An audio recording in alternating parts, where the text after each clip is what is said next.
Hello po mga kadidyas, update ko lang po kayo sa aking ginrafting na approach grafting na kalamansi mga kadidyas. Update ko lang po kayo kung okay na po yung kanyang pagkakadevelop mga kadidyas. Ito po yung kalamansi na aking ginraft dati mga kadidyas. At pong titingnan nyo yung development niya mga kadidyas, kung siya po ay baho na mga kadidyas. At po siyang tanggalin na dito sa mother na kalamansi mga kadidyas. At pong putulin na mga kadidyas.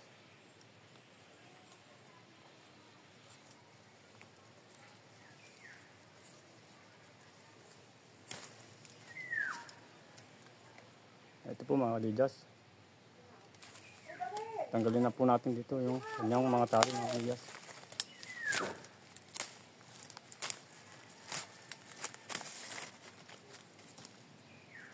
Tapos tingnan po natin yung kanyang pinagdugtungan mga kadidyas, kung baho na po mga kadidyas.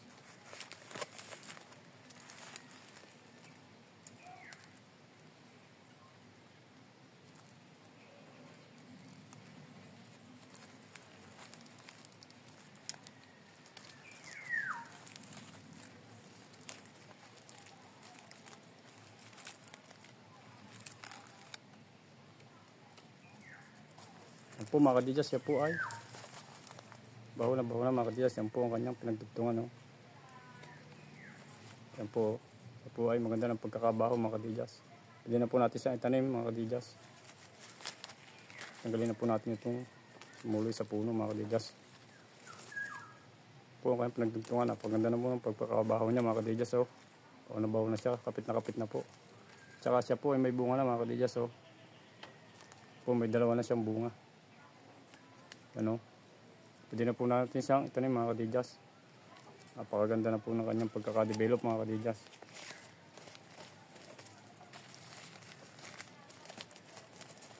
Siya po ay ngayon ay grafted na mga kadidyas. Oh. Napakaganda na po ng kanyang pinagdugtungan mga kadidyas. Oh. Po ang kanyang bunga. Napakaganda na po ng bunga niya mga kadidyas.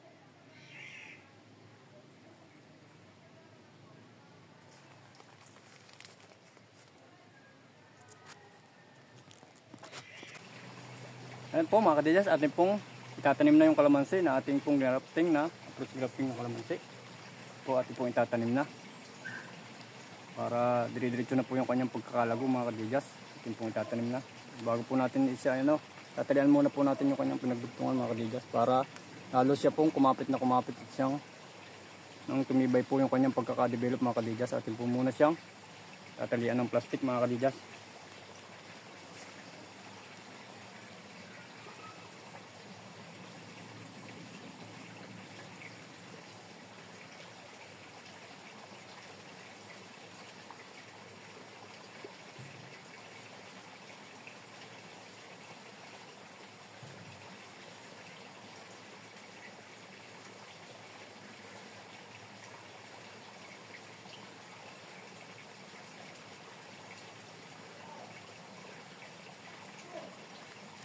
Para po matibay sa hangin yung kanyang pinagdugtungan, tatalian mo po natin para po siyang maputol. Saka na po natin siya tatanggalin pag siya talaga po ay malago na at matibay na yung kanyang pagkakadevelop dito sa kanyang pinagdugtungan mga kadidyas. Saka na po natin tatanggalin.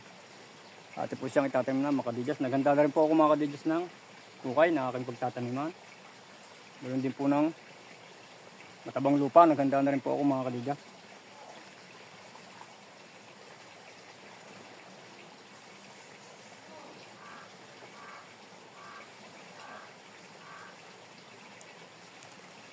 At atin po siyang itatanim na mga kadidyas. Tanggalin na po natin yung plastic.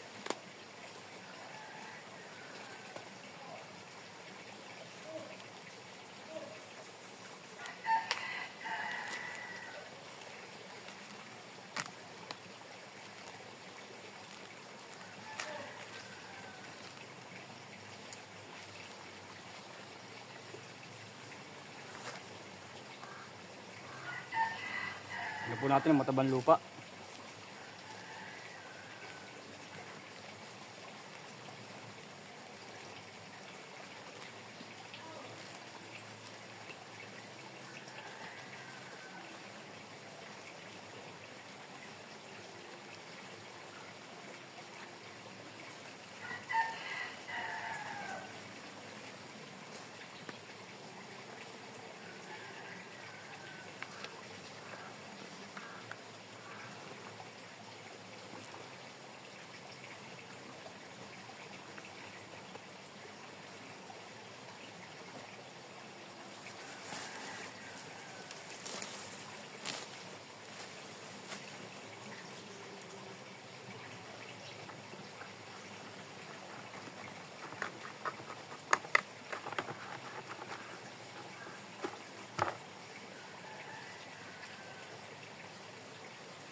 At ilalagay muna po siya ng support para kontra po sa hangin at nang huwag siyang matumba mga kadigas.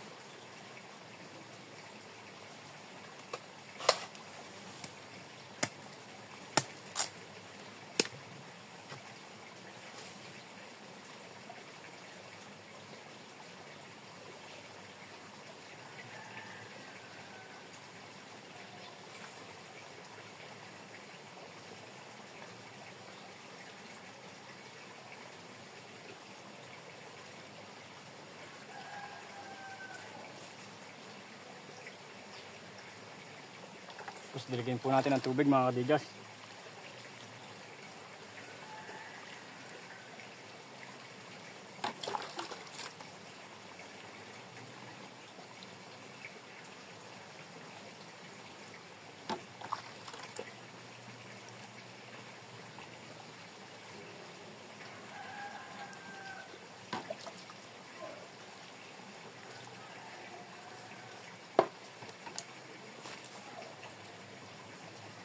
Yan, salamat po sa inyong panonood mga kadijas, at kung kayo po hindi pa nakakapag-subscribe sa aking YouTube channel mga kadijas, huwag niyo pong kalimutan na kayo po yung mag-subscribe at pakipindot na rin po ng notification bell at makilike na rin po mga kadijas para update po kayo sa i-upload pang mga video mga kadijas. Maraming salamat po sa inyo mga kadijas, sa akin po mga subscriber po, salamat po sa mga viewer po, maraming salamat po sa inyong lahat.